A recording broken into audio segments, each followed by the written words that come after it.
Welcome to Crowe's Guitars, welcome to my home studio. I'm Ben Crowe and I am going to be answering your questions about guitar building, specifically in life in general.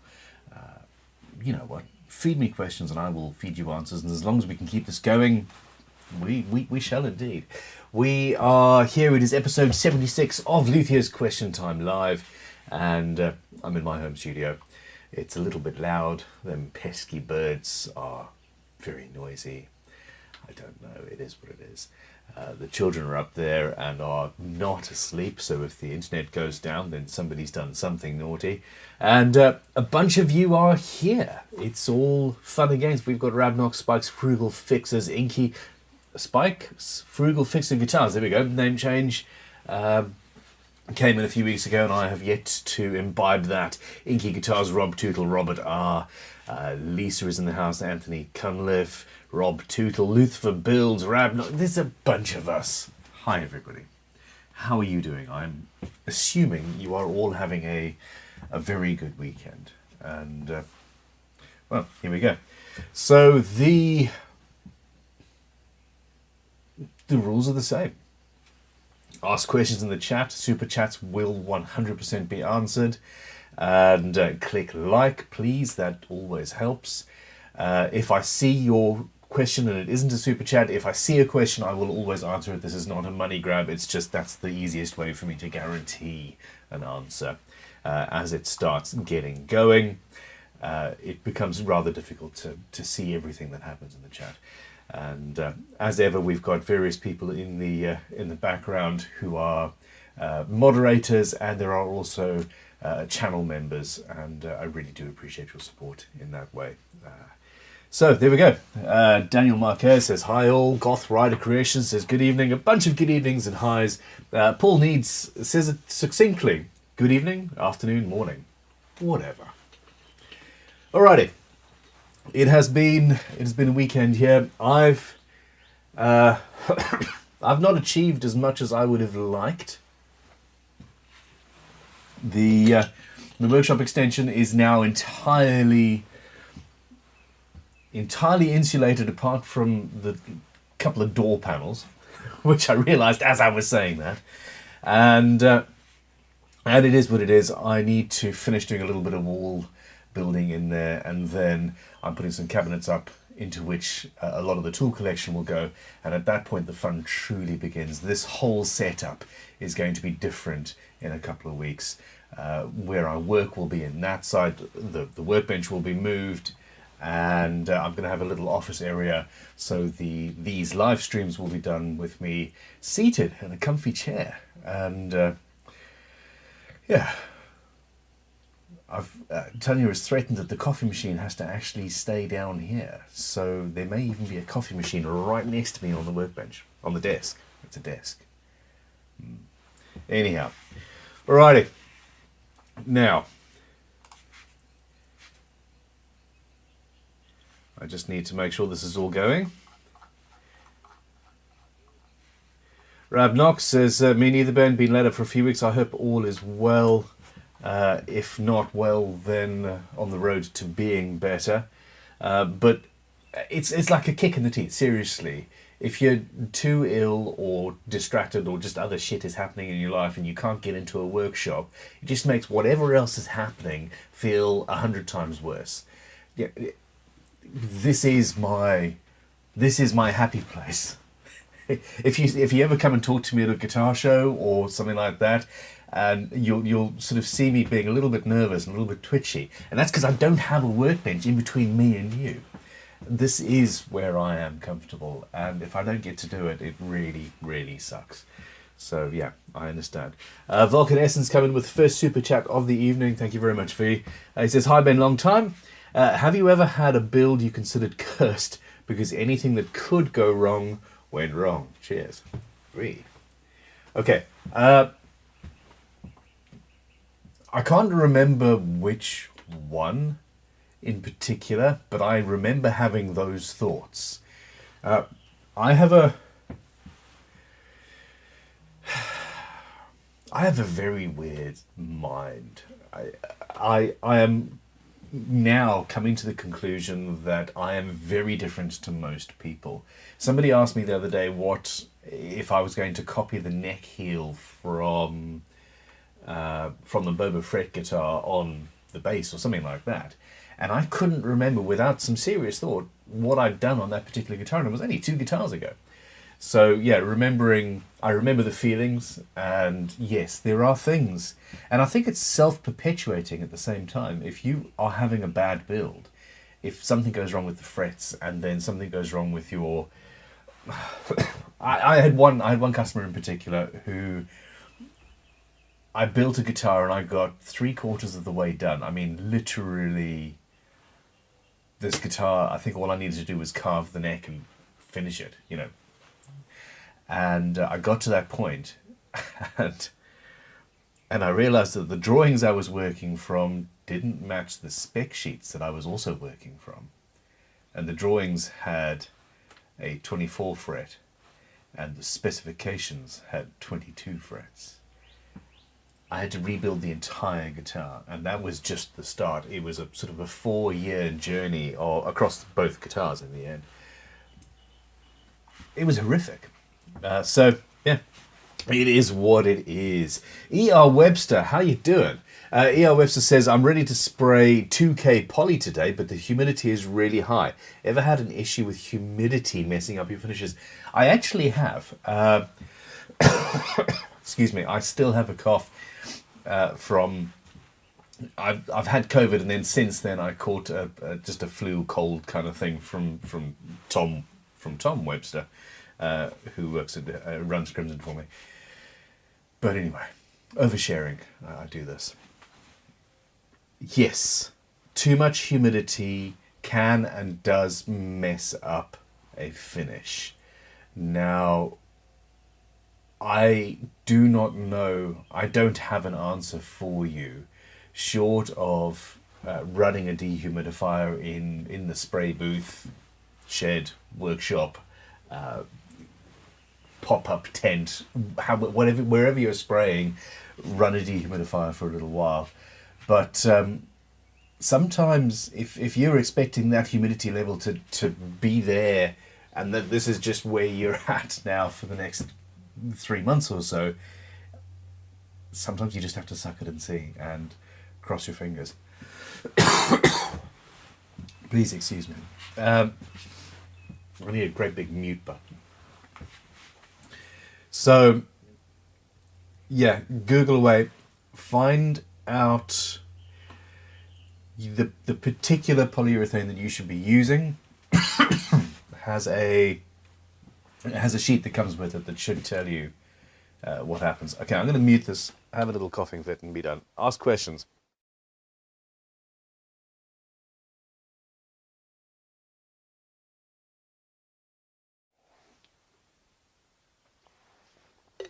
Okay. It's fine. I've not spoken to anybody really for the last 2 or 3 days, and then I start doing this, and the problems begin. Sunday says, "Hi Ben, with more and more budget guitars using roasted maple, are some companies using roasted maple as a substitute for proper aging of wood? Please define proper. Some roasted maple looks quite overbaked." Okay.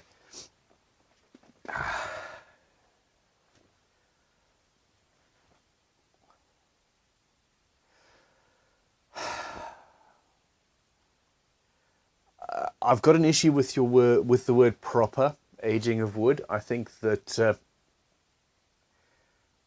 anything that gets the material that you're going to use to sound as good as it possibly can, while also looking attractive, is something to be fostered and approved of. And I absolutely love roasted maple, torrefied maple, torrefied sycamore we use quite a lot.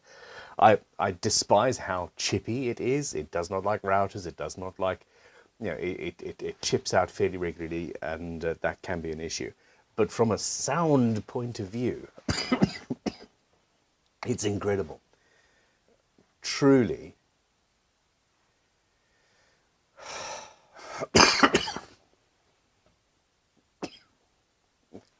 maybe I'm not going to be able to do this for too long. My entire outlook on tonewood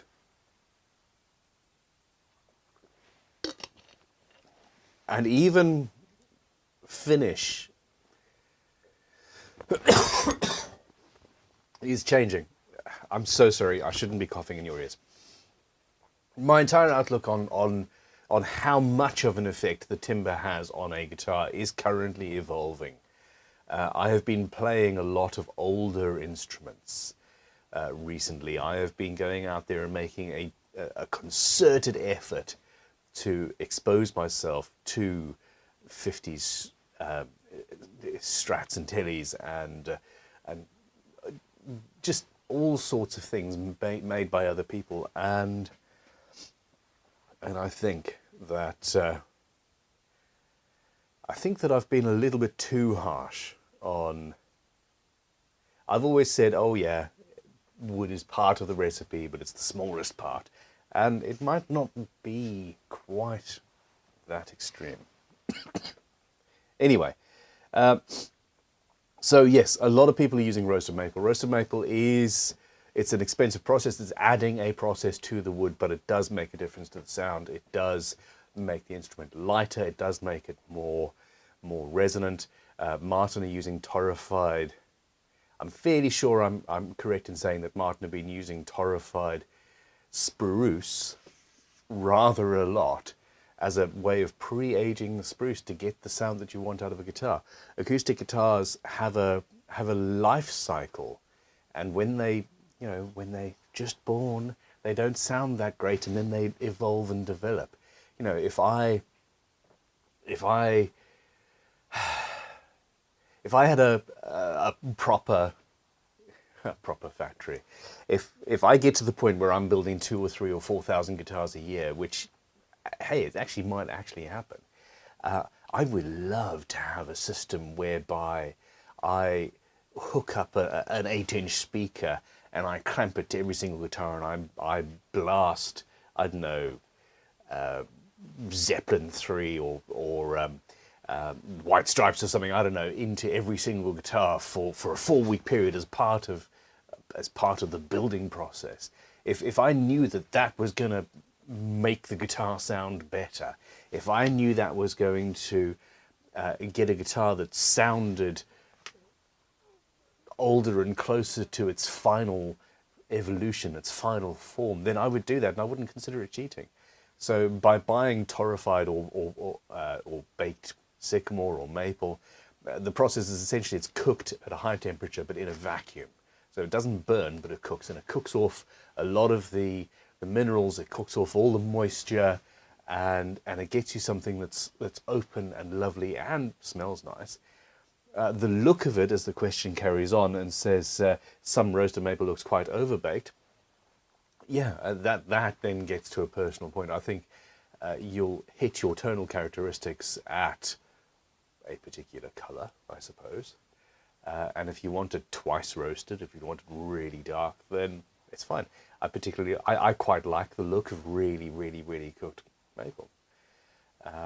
But I also achieve the same thing with stains. So it is what it is. Okay. Terry Love, you are one of my favourite people in the world. Terry comes in and says via Super Chat, that acoustic repair job you did made me think, do the top, bottom, sides of the guitar act like sounding boards and affect the resonance? They do, to a certain extent. This is a guitar, a video that went live yesterday and a few days before that for the YouTube members, where there was a puncture wound in the cutaway, basically, of this acoustic guitar, and something heavy had been dropped on this guitar, and I was very lucky in that the wound just popped back together, and it was all still held together by fibres, and it was actually a really easy repair in the end, which is good because it wasn't an expensive guitar and the customer didn't want me to spend too long doing it. Now, Terry's question here says, does it act like sounding boards? And that's a little bit of a misnomer, I suppose. They have a job to do, and they have an effect on the sound of the guitar. Yes, absolutely. They are there to catch the resonance of the vibrations of the strings, etc., and then redirect them back into the top. And the top is the thing that's jumping up and down the most and vibrating and then pushing the sound out. The back and the sides are there to reflect that back in. Now, I think that the top is more important, potentially, but also, please bear in mind that I am very much, I haven't built an acoustic guitar in a long time, and most of my acoustic guitar stuff was actually jazz guitars in the first place. So I am out of practice. There are people out there, in fact, there are documents out there that you can, I don't think I have easy access. No, there's a document out there all about tonewood and tops and backs and all that sort of stuff. That is, yeah, worth looking at. Okay. Marsha Levine. Marsha, how are you doing? Marsha says, the 2-year-old video of you making vegetable ivory plectrums came up in my YouTube suggestions yesterday. Have you used the checkerboard carving set since then? I'm waiting for that shotgun-inspired build. Was that really 2 years ago? It's incredible. It's incredible what happens. So let's have a look. I do know. Yes. Here we are. So I've got the gunstock checkering kit. I actually know where it is. I have used it a couple of times. I have done various tests as well. These things are cool. And before I use them, I kind of want to replace these cheap, nasty handles. But anyway, it is what it is. So yes, I have yet to do the build. Now, funnily enough, I do have a watch-inspired build that I really, really need to do. And let's put them back where they're supposed to be, shall we? And with watchmakers, traditional watchmakers, or some watchmakers, use something called a rose engine. And that gets that same sort of a pattern on the dial of the watch. I might be able to work that into that build. That could be quite fun. Okay.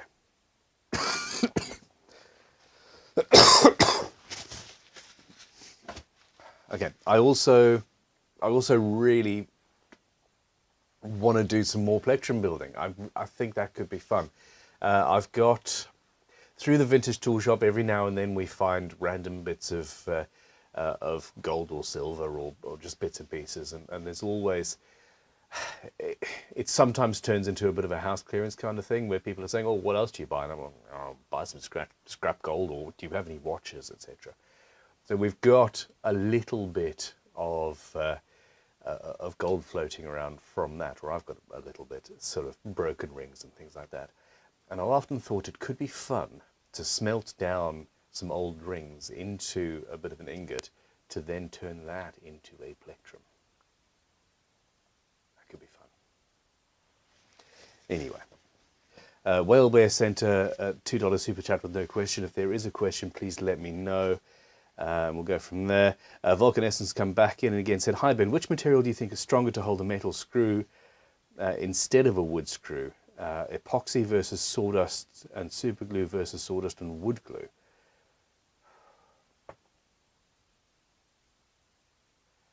I would suggest the sawdust and wood glue is the softer of these options, and also the longest curing. Depending on the sawdust and the wood glue is problematic because it depends entirely on you and how much you put in. Okay, so let's discount that entirely. Epoxy versus sawdust and super glue. Sawdust and super glue is strongest, emphatically. and most brittle. Epoxy is essentially a plastic. It is a resin, and that's fine. It'll do its job. But I think that yeah, with the dust and super glue, that gives you a better thing. Okay, we're good. We're getting there.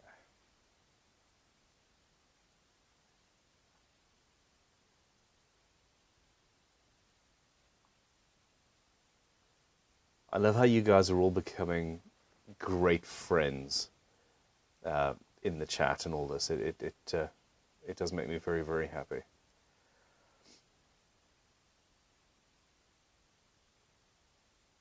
Okay, SC Guitars is trying to set up a chatbot that periodically will post links to the Discord and bits and pieces like that. It doesn't appear to be working, which is one of those things. Inky Guitar says, do gunstock checkering on the back of a guitar neck like the Z-Glide thing. So that's DBZ, Dean B. Zielinski, that's the one. Now his patent, I need to be careful because he has patented that. I'm fairly sure the patent says 70% or less of the surface area of the neck is to be covered by a checkering pattern or something like that. So I can't, as long as whatever I do covers more than that, he's given me an easy out. And his one doesn't go anywhere near the headstock, etc. So, yeah, frankly, he shouldn't have written that into the pattern. It should have just been checkering on the neck. But yeah, I like the idea. I like the thought. It's the same principle. In fact, he probably got the idea from hand planes. It's the same principle. These grooves in the bottom of this, in the sole of this hand plane, are there to reduce friction. Does it actually make a difference? I don't think so. But maybe on a guitar. We'll see. Wellbear came back and says, I want to make a cigar box guitar, but I don't know what tools I need. It doesn't need to be pretty, but I don't want it to be too simple either. Okay, it's a difficult thing. Now, you should be able to make a cigar box guitar utilizing pretty much only, you will need a small saw of some sort. You will need a hand drill of some sort, I'm sure.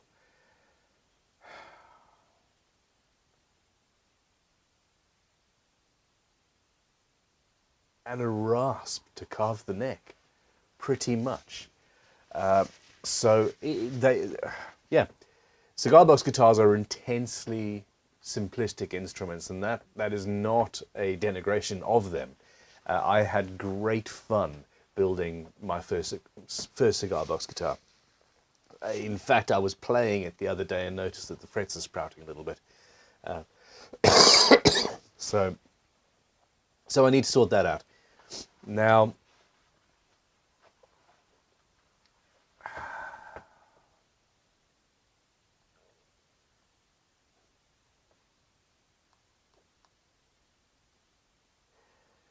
you don't need truss rods. It's only 3 or 4 strings. You don't need to be doing the fret work.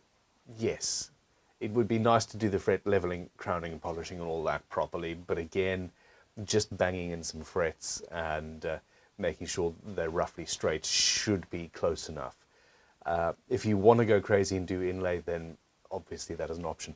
Now, what I would suggest is that if you want a proper answer to this, I built, it was a series of 5 or 6 videos filmed in an afternoon where somebody brought me a present of a cigar box. I was like, ha, get the cameras out, let's build a guitar. And I did a whole, there and then I just did it without any thought. I think I used a key as the bridge, etc. And it's just a very, very simple process. Chicken Bone John is the UK guy who does a lot of these, and I'm assuming he's got tutorials or kits, etc. on his website. I would suggest that if you want to reduce the tools, then buy a pre-slotted fretboard somewhere. And that's all you really need to worry about. But check out those videos. And we also did have a bit of a guitar build-off with 3 or 4 luthiers who were with me at the time. We all sat up in my workshop and built Cigar guitars. So that should be on the channel as well. All right. But have fun. The most important thing is have fun with the build, seriously.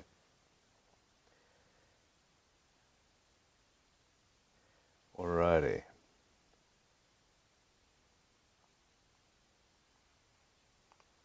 Alright, Spike's Frugal Fixer Guitar says, if I could finish a guitar every day with the feeling of completing the first one-piece bass, I could quit drugs. Just saying. It's a good feeling. It is absolutely a good feeling. Cillian Houdahan says, what's the name of that document, Ben? Chat? I have no idea. I cannot remember for the life of me. I will, however, pull it out, and I'll ask... I will figure out a way to find the link and share it with you. My brain is absolutely fried, but we'll do that.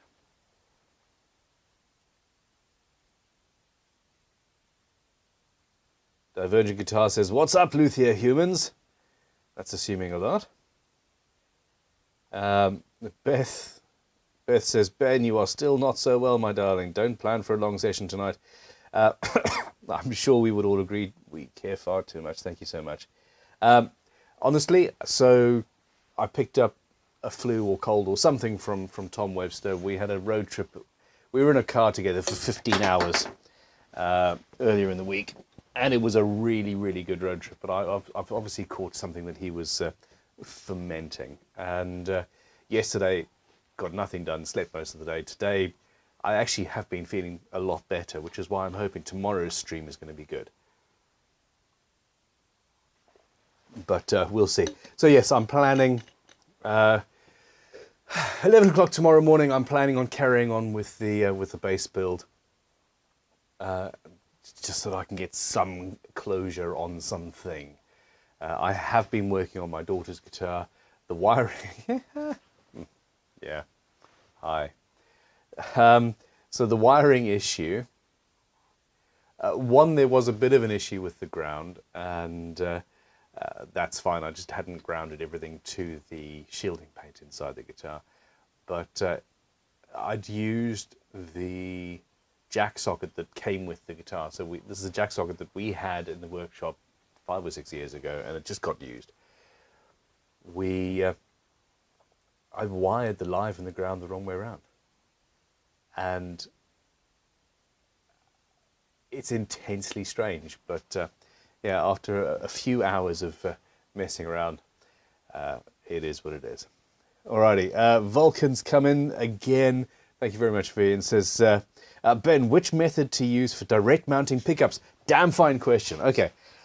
Which method to use for direct mounting pickups on a body that was routed for using pickup rings while not destroying the pickup's threads? Ooh, it hurts me to say, but keep today short and tend to your health.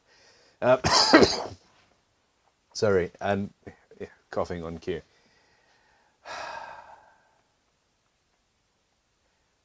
Okay.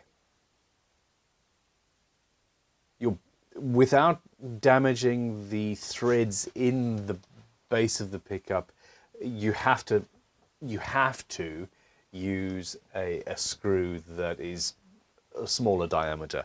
So 2.5 millimeters, I think, should do it, or an M2.5 bolt if that's what you are, if you're using a bolt into a threaded insert.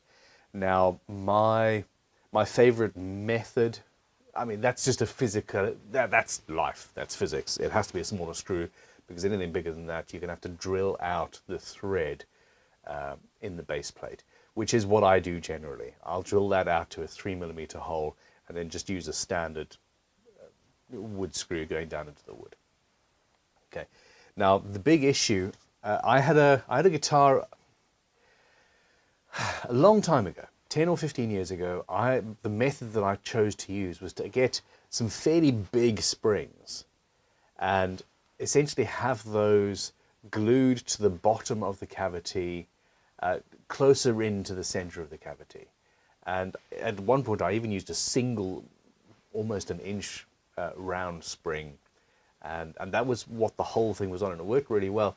But turned out to actually cause some weird dissonances and do some strange things to the magnetic fields, of course. So if you're ever tempted to do that, please don't. It didn't work out very well.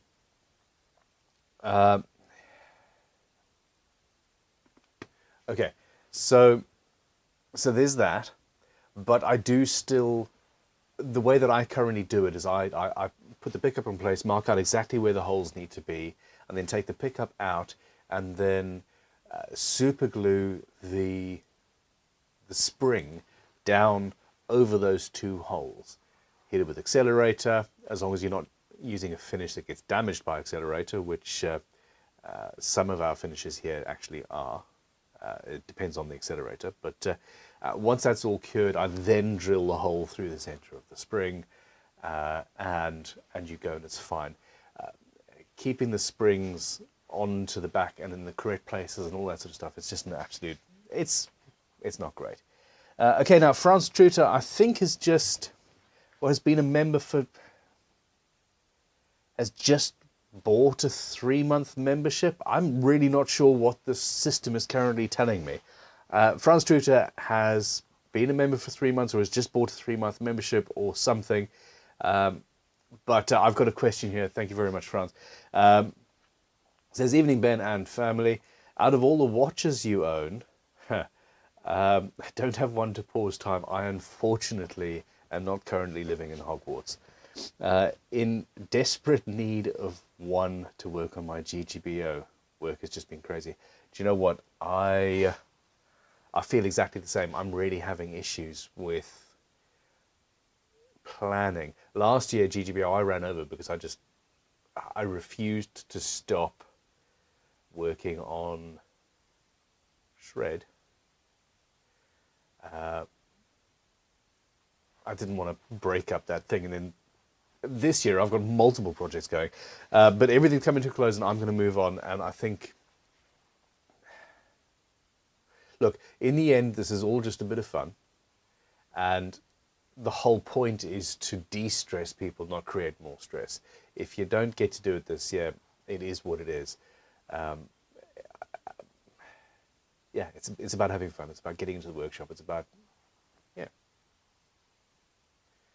improving one's life through the use of the art of luthiery. Alrighty. I would love to have something that would give me more time. The question then, though, is, do I have the wisdom to use that to look after myself, maybe get fit, lose a little bit of weight, finally get those hair plugs I've always wanted. I don't want hair plugs. Or would I just make more videos and more guitars? Probably the latter. We'll see. Alrighty. Okay, and this is, so Volkan, you sent a €20 super chat just now, which kind of blew me away. And then M.A. Bushling has just done exactly the same thing, a $20 super chat. You guys, I really, really do appreciate your financial support. It makes this whole thing cool, I suppose. But anyway, I just felt I should mention that. M.A. Bushling has come in with $20 with the question, good question. How do you think you'd go about fixing a sunken fret marker on a fretboard? The guitar itself isn't worth anything to anyone but me because of nostalgia. Also, get some rest. Okay, so this is quite amusing because I've been wondering about how I would go about achieving the exact result that you've got. I want to make sunken fret markers out of existing material in a guitar. I've got a, yeah, you'll see it. There's going to be some interesting things happening on the channel soon. Your best bet, depends on how sunken it is, but your best bet is to either flood it with medium or thick super glue, not hit it with accelerator. Just put a drop of super glue in, watch it do its thing, and then if it doesn't fill the hole entirely, leave it to cure and then put some more in. If it's a deep gap, then I would use two-part epoxy, a clear two-part epoxy. Just epoxy glue should do it, as long as you've got the stuff that dries clear. And I would put that in, leave it to cure. Bear in mind that it cures and shrinks by a small percentage. Same thing goes with super glue, and that's what I would do. Short of drilling it out and replacing with a new inlay. No, I can't think of any other methods. Alrighty. Ooh, perfect. A question from Terry Love says, everybody let's have a collection to bribe Tanya and Talitha to lock Ben in his shed and make him work on his GGBO. Talitha has no say over anything. And I think she would be tempted to be on my side and keep me out because that means less editing. But I think all you need to do to convince Tanya is whisper the suggestion in her ear, and she'd have me down here. There was talk about putting a cot in the extension and just making me sleep and just live down in the workshop. Come up and maybe shower once a month.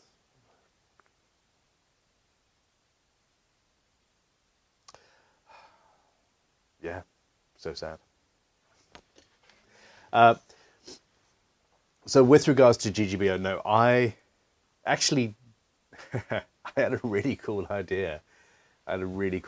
Just this afternoon for what I'm going to do.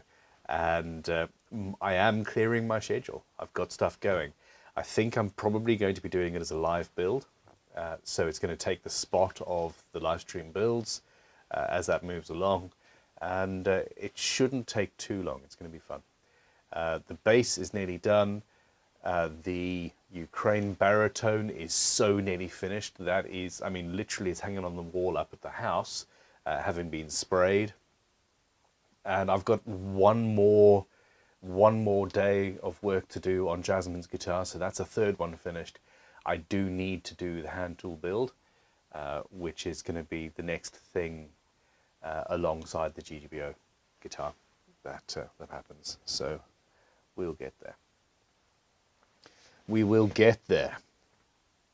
Okay, so Terry Love, and thank you very, very much, Terry.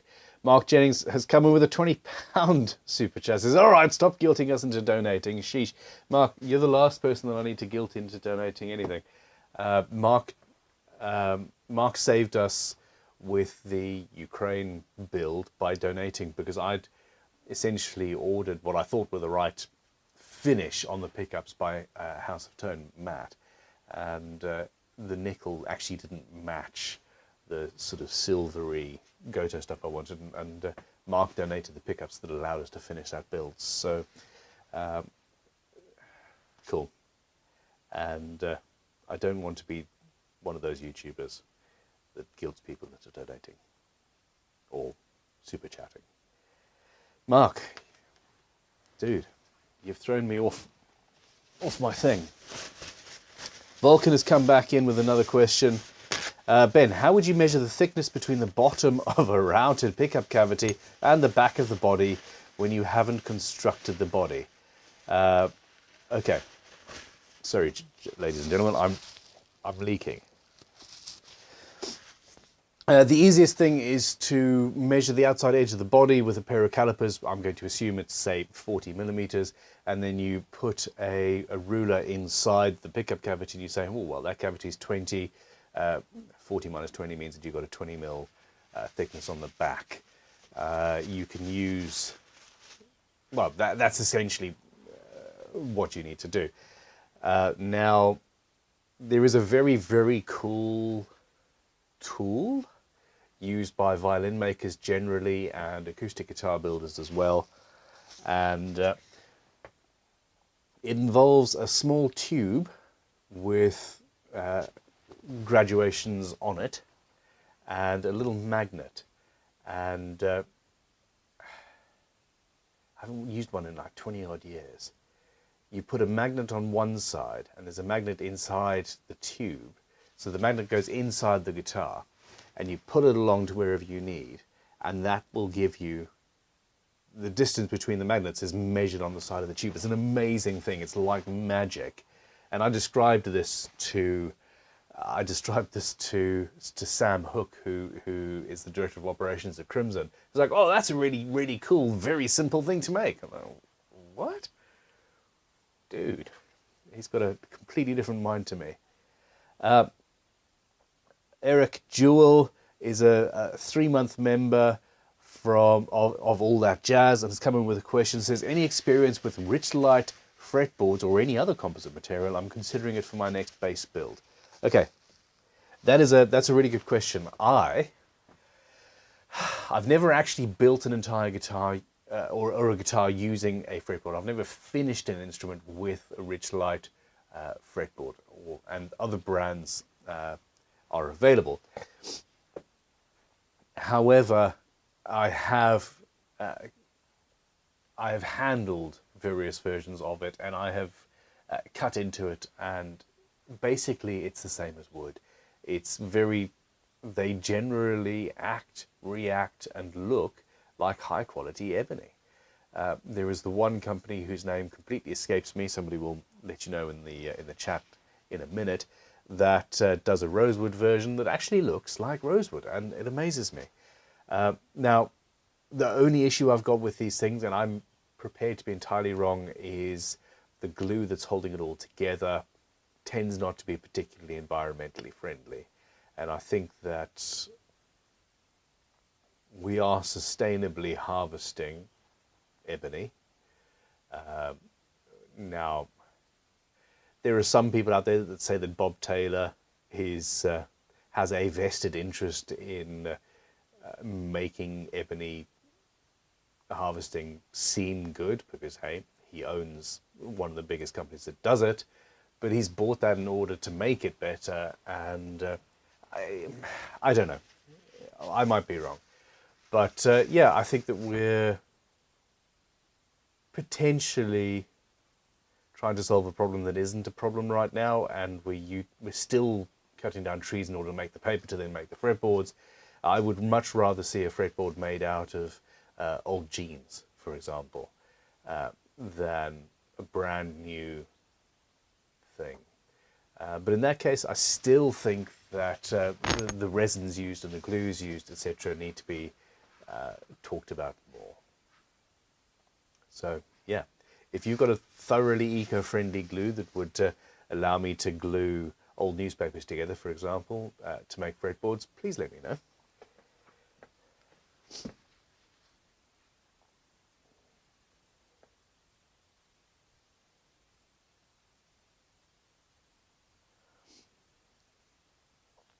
All right, and this is where I quieten down while I try and find questions in the main chat. Gabor says, what cheaper wood would you suggest for a fretboard? Honestly, most fretboard you can get, maple is very cheap. You can probably find maple in most timber stores around the world, and it's relatively inexpensive. But yew is available, probably pricey. Rosewoods and ebonies and things like this are used for guitar building because they are easily farmed and relatively inexpensive for what they are. You know, when you think about it, you're paying for a properly dried ebony fretboard, you're probably paying 30 or 40 pounds, I suppose, now, which is a significant amount of money. But you can find B grade, C grade, D grade ebony fretboards that are just fine, and it's just the colouring and maybe the odd wormhole, etc., for a lot less than that online. So I would say probably stick with the traditional woods, but find a C grade version of it to use. because it would still be properly dried, and that's the issue. Now, failing that, any wood can be used as a fretboard as long as it is hard enough. And I would say get a copy of Wood Identification and Use, or find a copy of it online, or even Google around and find the janka hardness of whatever wood you have around you that is cheap and easily available. You know, if you live in South Africa, Mopani is a good wood, or Rhodesian teak. Rhodesian teak is Bubinga, I think, actually. Bubinga is great, and if you live in somewhere where that is, there's a train station nearby if you heard that, if that's readily available where you are, then go for it. So what I'm saying is the hardness is what matters, not the species. And you can find the janka hardness and compare that to rosewoods and ebonies and maples and things that we are used to using. So most woods would be fine.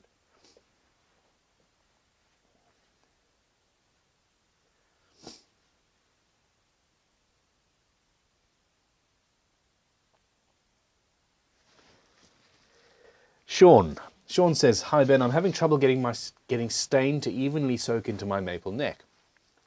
Someone on the Discord suggested a coat of de-waxed shellac to promote adhesion, but do you have any additional suggestions?"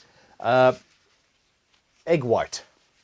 Egg white. Now this is not something that I have experienced myself yet, and de-waxed shellac might well work. Please run tests. But if you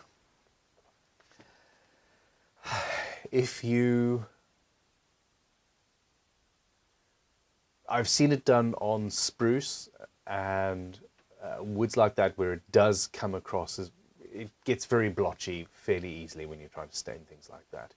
And people mix up a coat of egg white, paint that on, use that as essentially a sanding sealer, sand that back, and then stain.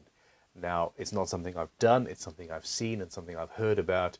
Please Google away and you will find videos, I am sure, of people doing that. Short of that, a sanding sealer, traditional sanding sealers also have the same sort of effect. But, you know, I personally think it's quite cool being able to say, yeah, you know, I went to my kitchen and I took an egg and I used it as an ingredient in building this cool guitar you see in front of you. So, yeah, there we go.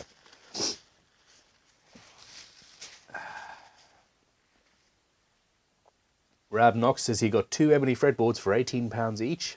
That's, well, there we go, that's really good.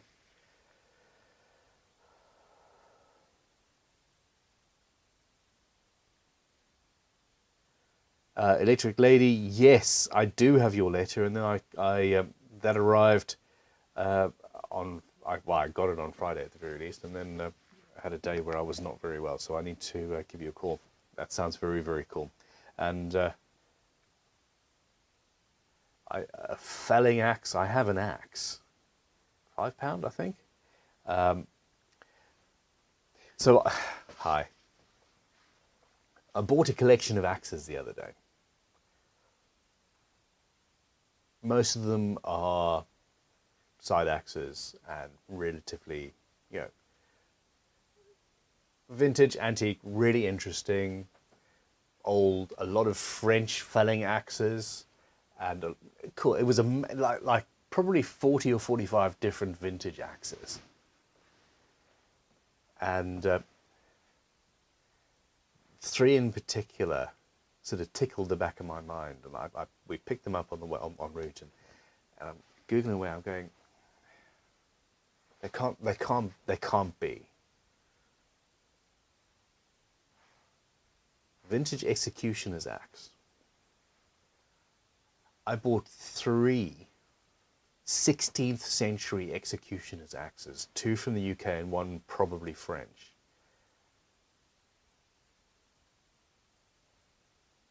Horrific, but also incredibly cool museum quality executioner's axes.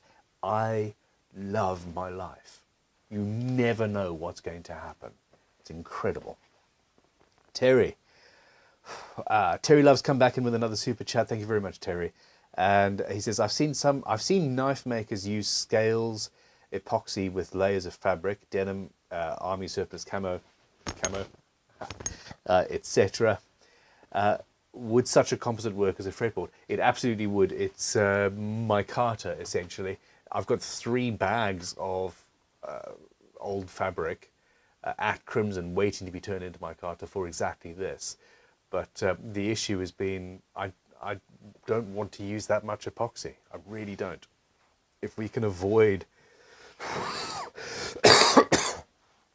excuse me, if we could avoid materials like that, then it would be better. It really would be better, in my opinion.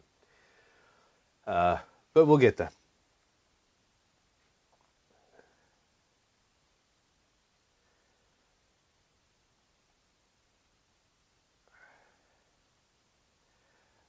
Apilicus says, do you have any resources you'd recommend for carving a neck? I'm making a hollow body with alder and leopard wood top.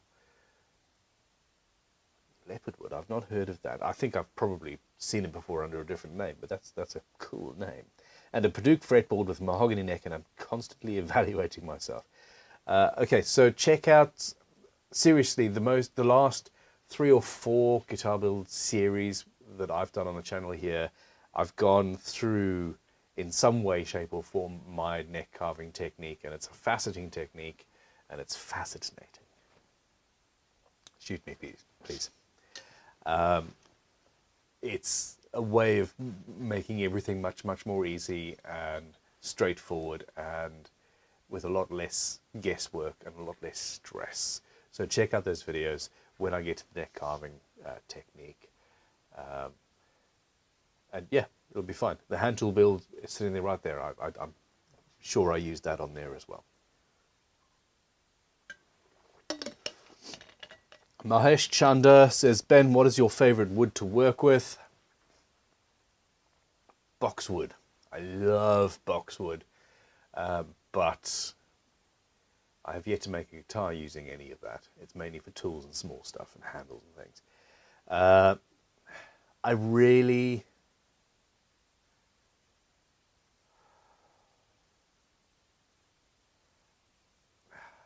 I'm going to sound so boring. Nice, old, boring, good old, lightweight mahogany.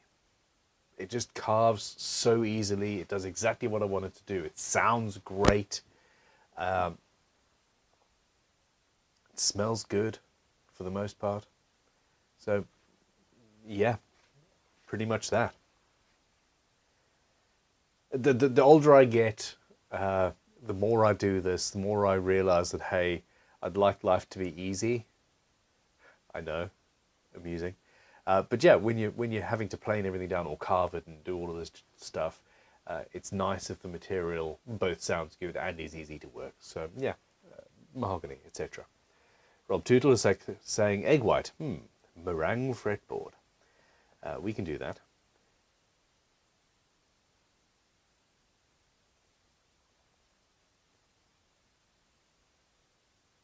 PS Guardian takes a breath and introduces himself to Tool Buyers Anonymous. Lol. Yeah, it is a problem. I've got some questions here actually from the Discord. Daniel Marquez says, "Hi Ben, how are you?" Patently not very well apparently, but in general life is good. Must I use penetrating and high build oils in the fretboard? You can, you don't necessarily need to. We have it's here actually, a Fretboard Restorative, which is an oil that we've developed for fretboards. Now, guitar finishing oil works, but it hardens, and over time you'd end up with a finish closer to a lacquer than is traditional. And this is anything, we're talking about traditionality here. The restorative is a non-drying oil. You wipe the excess away and it reinvigorates the fretboard without curing and hardening it. And it needs to be redone every 6 months or so. I went into World Guitars the other day in transit, and I've never visited. It's a an incredible, very high-end guitar shop dealing in Tom Anderson and Nick Huber and a lot of custom shop PRS and, you know, that really high-end stuff. And I walked in and the owner is like, Ben, I love your fretboard restorative. It's what I use on all my guitars, and it's that sort of endorsement that just makes me very happy. Okay, so yes, I would do that. Dufel Winkelschneid. Hello, Mr. Ben. My name is DJ, and I'm wanting to build a cigar box guitar. Okay, there we go. So I've had this question. I want my guitar to be somewhere between what the F did you just make and that's not half bad. What are your suggestions? So I've really answered this one. Go back and check the videos where we talk in depth about all of this. Spike, Ben, I can't see a picture. Oh, maybe. There we go. Okay, so this is a question on neck balance. I can't go further up on the horn. This is for a bass. Would raising the strap button on the butt help? Darn bass tuners are huge. Yes, moving the strap button around on the lower part of the bass will make a big difference, and that is a really impressive looking instrument. It's looking good. Nice. Okay.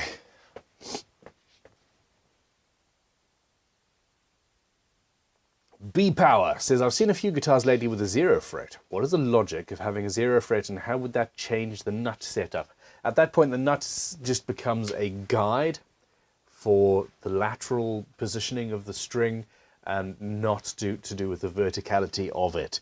Now, the thought behind it is, one, it makes the setup easier for the luthier because you put a fret in and it just is what it is.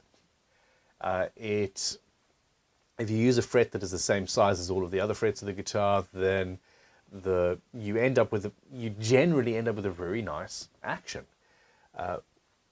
It's to do with the relief of the neck, etc.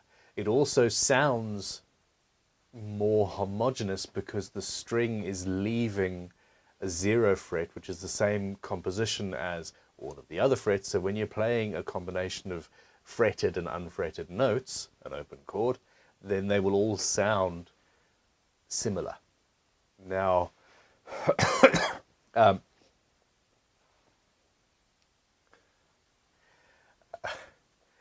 Lisa talking about whether I've trimmed my beard or not. You guys are really putting me off my stride here.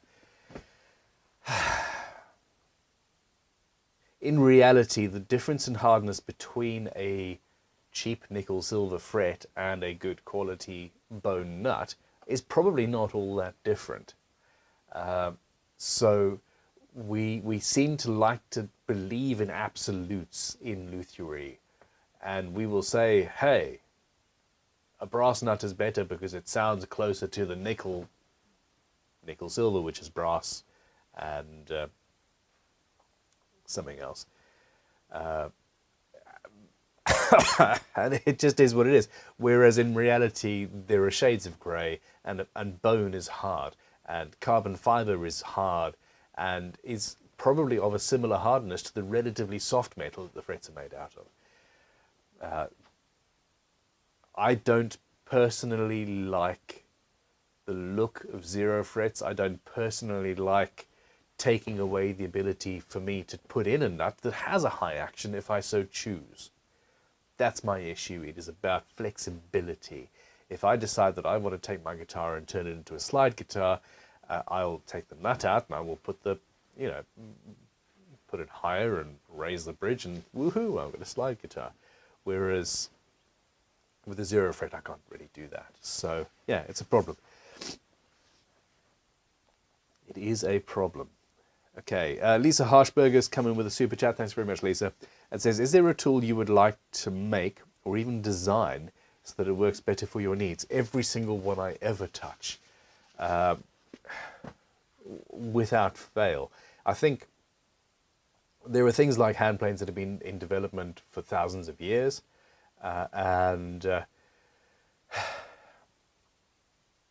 I'm not sure there could be actual improvements made, really, when I'm thinking about that. But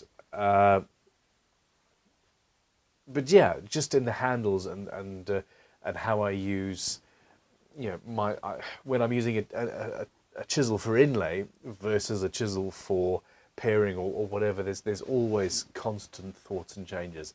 And yeah. Now, with regards to, so here's an example. So I wanted the Crimson fretting hammer to be dead blow. Now we do have just a standard version available for I suppose budget reasons more than anything else. But these hammers have got lead shot going all the way through. Now a standard dead blow hammer is a nasty plastic handled thing, because you've got to hold the head, you've got to have a hole all the way through the head, and that's normally where the handle goes, straight through the head. So you wouldn't be able to have the length that we need to have the shot in there. And essentially the shot travels at a slightly different speed to the head, and then when it hits, it comes back in and it stops the rebound. So I had to come up with a way of making a hammer in a way that nobody else ever makes hammers, with the handle wrapping around the head and then being held in place. And I had to redesign the hammer. I mean, literally a Stone Age tool, in order to make it work better. Not necessarily work better. There are ugly dead blow hammers, so look better than the other versions available. And I'm really proud of how this came together. I love that tool. So yeah, always. I think that pretty much defines me, is there's always a better way of doing things, be it from a point of view of use or from how it looks and how it feels, etc. Sweet Tea, how you doing, Sweet Tea? Hi Ben, I just wanted to say hello and buy you a tea or coffee to soothe that scratch. Peace and love. Thanks very much, Sweet Tea, I appreciate it. Yeah, I do actually think that I could have done with a nice hot toddy about now would do rather good things. Whiskey with lemon juice and a little bit of honey. But anyway, Frans Drute has come back in. Just a curious question. My truss rod arrived with a heat shrink film around it. Should I remove the film when installing, or is it actually part of the truss rod? Asking for a friend.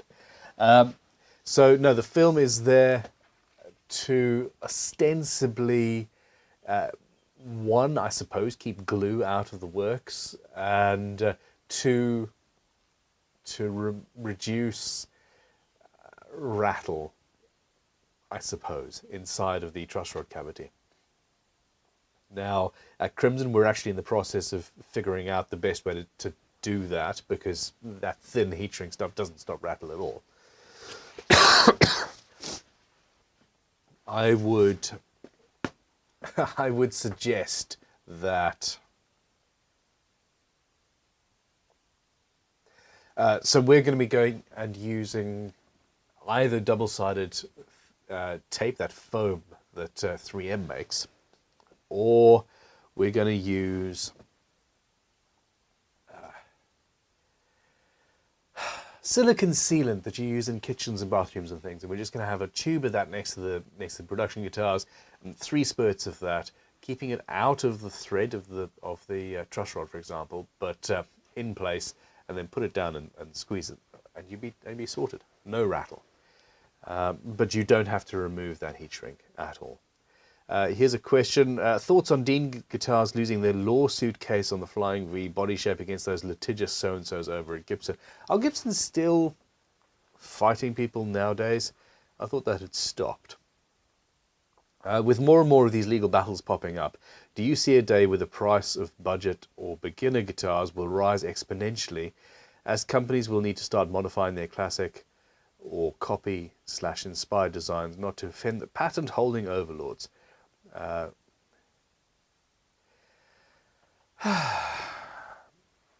I think that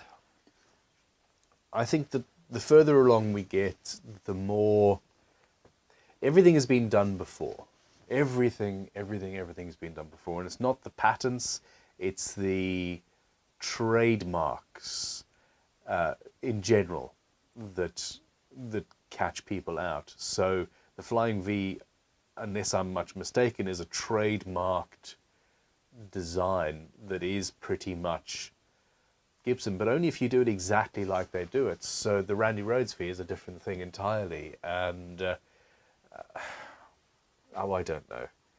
I think all builders today, if they want to do a guitar inspired by is different to a slavish copy of, and there's a fine line. I am about to release or develop a whole range of guitars inspired by vintage Teddy's, Strats, Les Pauls, Les Paul Juniors. I'm so excited by the Les Paul Junior, actually, like mind-blowingly. It's going to be so cool. And it's going to look and feel to a certain extent like a 50s Gibson. It really is. I hope they don't sue me, but they might. But I'm going into it thinking, I hope they don't sue me, so I'm already planning for that, and I'm building in differences that I hope will protect me in the case that they do. I've had cease and desist letters from PRS, from Gibson. I don't think we've ever heard from Fender. There was a third one. Who was that? Oh, I don't know. Anyway. It is what it is. Eco-friendly epoxy. PS Guardian says, have you tried eco-epoxy or other sustainably produced epoxies? I have used eco-epoxy before. It's good stuff. But even as... it is not fully eco-friendly. It is more eco-friendly than the alternatives, essentially, if my research is correct. And in the end, you know, if we're going to use standard epoxy, but I offset it by planting 50 trees, then there's a net benefit, and, you know, we can do the math that way. It just feels a little bit off. Terry Lover's come back in with a super chat and said, forget flying Vs, invent your own flying W.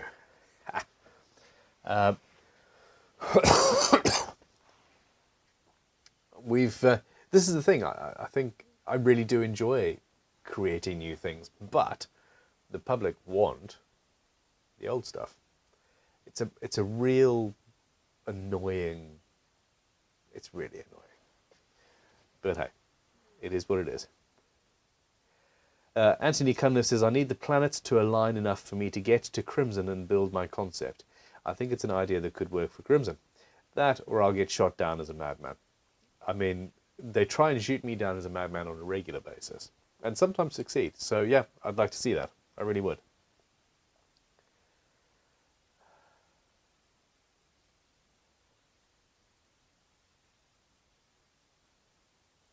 Okay, we're talking about whiskey.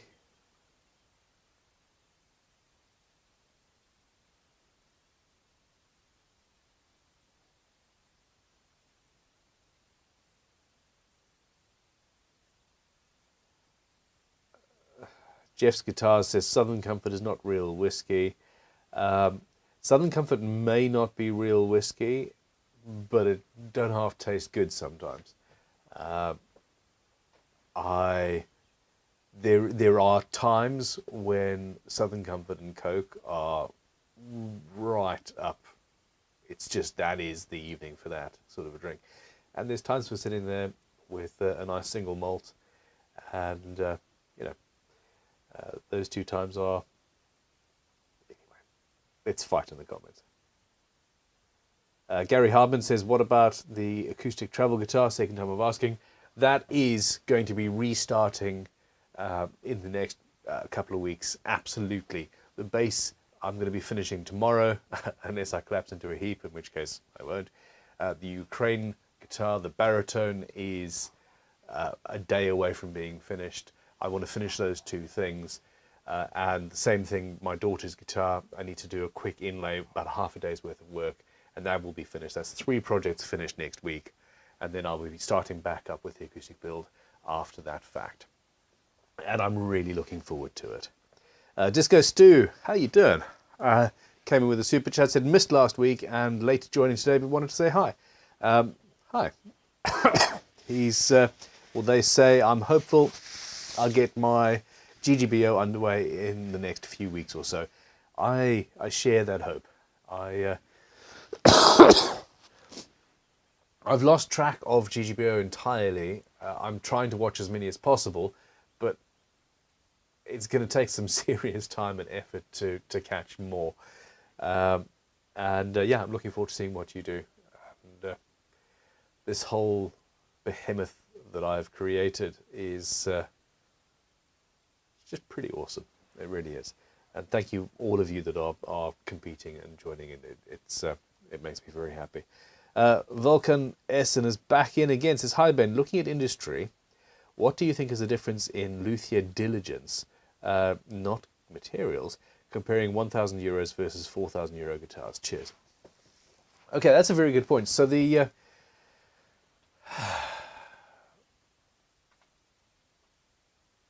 I don't spend very... In the last 15 years, I have been stuck up my own ass with regards to luthiers. I have been thinking about, worrying about, querying myself on my guitars and my ideas and my thoughts, and which is really damned annoying, because in other parts of my life, I'm always learning and always taking an external stimulus with regards to making and creating and tools and design ideas and things. I'm looking at everyone from jewelers to watchmakers to sculptors and all of the above. But I spent basically a decade without going into almost any guitar shops unless it was related to business that I was doing at Crimson. I wasn't picking up or buying or playing other people's guitars very often at all. I think it's self-defense, because when I do, I want to buy them. So that being said, I haven't got very much experience with looking at budget guitars of late. Now, with regards to Luthier's diligence, it's all about the electronics. It's all about the setup. Most £1,000 guitars are made with comparable quality materials to a £4,000 guitar. By quality, I mean stability, dryness, hardness, etc. You'll have a maple top, if it's a maple top kind of a guitar. It's just that the £4,000 one will have a very pretty maple top. In the end, that prettiness isn't gaining you anything except, wow, look at my pretty guitar. So the bass instruments generally are fairly similar. The electronics, not so much. Cheap pickups are cheap pickups, and they can sound good. Oftentimes they don't sound great. And that's the difference. So the electronics, I can buy the electronics in most £1,000 guitars for £1 if I wanted to. The wires are not good. The shielding is non-existent, if not good. The fretwork is non-existent. You know, the frets go in, that's that. There's no polishing, there's no leveling, there's no crowning. The setup is generally, if it's not done at the shop, it's not done. That being said, I am regularly blown away by the quality of finish that they're getting. Even on 200, I played a Telly copy at this most recent guitar show that was selling for £140 that I was tempted to buy. It was incredible. it looked amazing. And, you know, roast maple neck, etc., etc. Just, or at least a faux roast maple. I wonder how many of these cheap ones actually have just stained the neck to make it look like roasted maple. It's not like you're going to cut into it to see if it actually smells the same, are you?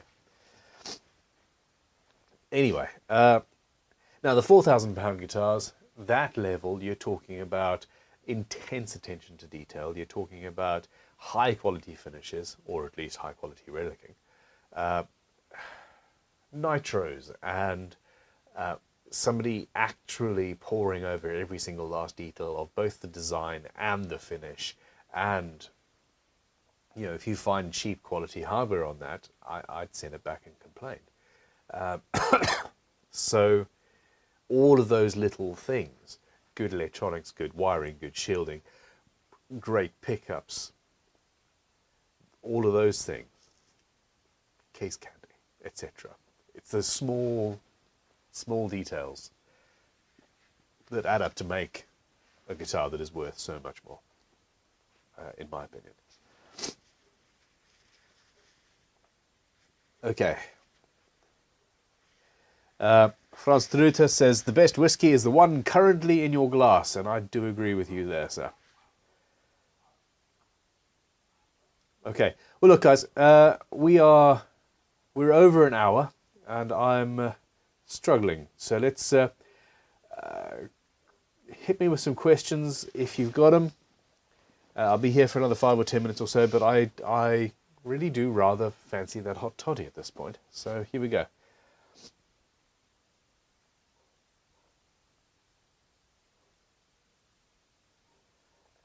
Now,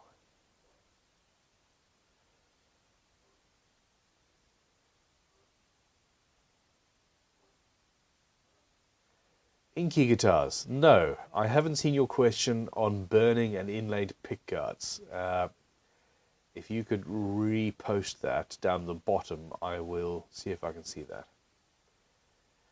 Mark Milligan says, hey Ben, I want to make my first laminated neck, 5-piece, 2 stripes.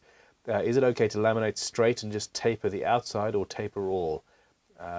Is that too complex? Generally what I would do is the central section, make the central section wedge shaped, and then everything else follows the shape of the fretboard, or maybe a little bit more. It doesn't have, you don't have to do multiple different facets and carves and shapes and things, although I've just, yeah, wow. I mean, you could do some incredible things if you really wanted to go crazy. Damn it, you've just given me an idea. Okay, Leon says, hi Ben, why do some upperbouts of single cut bass guitars reach so far up the neck? Maybe a dumb question, but it made me wonder. It's a design aesthetic. I've made a guitar 20 plus years ago that had that sort of a shape, a Delta D-wing kind of a thing. So yeah, it's generally aesthetics, but it also does add a level of stability to the neck, and I think adds a little bit to the tone and the sort of sustain, etc.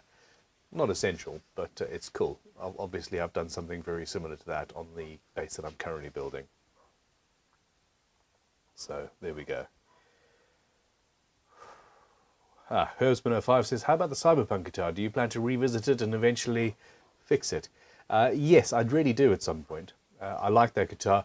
I'd like to put it through the spray booth actually, and get a flash coat of varnish on there, and obviously fix those fix the wiring issue.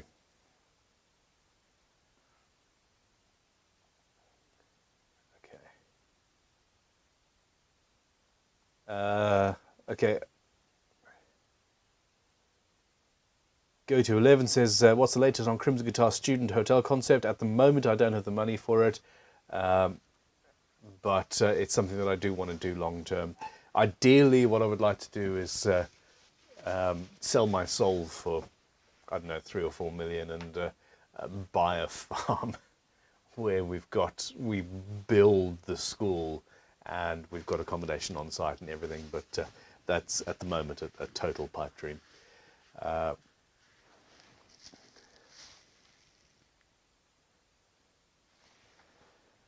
Come on.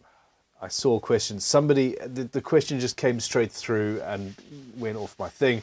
Somebody asked if they, somebody asked me if I minded if they used a clip of me in their video. I don't mind at all. If I'm on YouTube, take a clip out of the video. The only thing that we don't want is people ripping off entire videos and then republishing them. That we sort of frown upon. It's just rude. But putting me in a GGBO video or something like that for a few seconds, or or a little bit longer even, is absolutely fine. Spike's Frugal Fixer Guitar says, how does Jens Ritter get 15 grand for basses and guitars? Wood is wood and parts are parts. His designs are incredible. He's a good salesperson. There are a certain amount of people who will always pay top dollar for whatever it is that they're buying, and he makes them impeccably. I'm a fan. Would I ever pay 15 grand for a guitar? I used to say that I would never pay, more than 100 quid for a watch. And here I am trying desperately to curb my addiction to buying high-end watches. Hell, not even high-end watches, just entry-level luxury watches. It's a problem. So, hey, maybe.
Ha! There we go. When did the sound go? When did the sound go? Okay, I'll read Vulcan's question again. Said, Ben, get some rest. A small wish though, could you add a woodworker's apron with some crimson art to your merch portfolio? Yes, I have wanted to do that for a long time. I would like to do it out of recycled denim and leather, actually, if at all possible. But anyway, look, I have now... There we go, I actually do have batteries. We do need to call it a night, because the technical difficulties are coming. The puppies are barking, which means it's bedtime for them. And yeah, what can we do?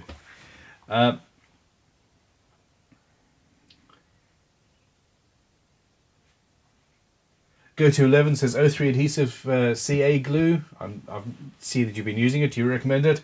At the moment, I've got no problems with it whatsoever. I'm going to hold back any recommendation just for now. I need to do more. I have not been in the workshop very much at all for the last 3 or 4 weeks since I got the O3 stuff. Where is it even? There's bits and pieces. My life is just spread out, so there is that. Terry Love came in with a super chat, said bye bye Ben and everybody until next time. Terry, you rule. Thank you very much. Now there is that one question that I'm looking for. Leon, what are your thoughts on inlaying the fretboard in the neck? The fretboard binding is the neck itself. Also, would that be difficult to do with CNC machines? No. It's something that I've seen before. I once mentioned I was going to try it on a video or something, and some guy who apparently invented it said he was going to sue me if I did. Frankly, I don't think he... yeah. That ship has sailed. A lot of people are doing it these days. I think it's absolutely fine. As long as your templates are accurate, I think go for it. Absolutely. Volcan has also said good night, Ben, and thank you with another super chat. Thank you very much, V. And I really am going. I'm trying. I just need to find this question.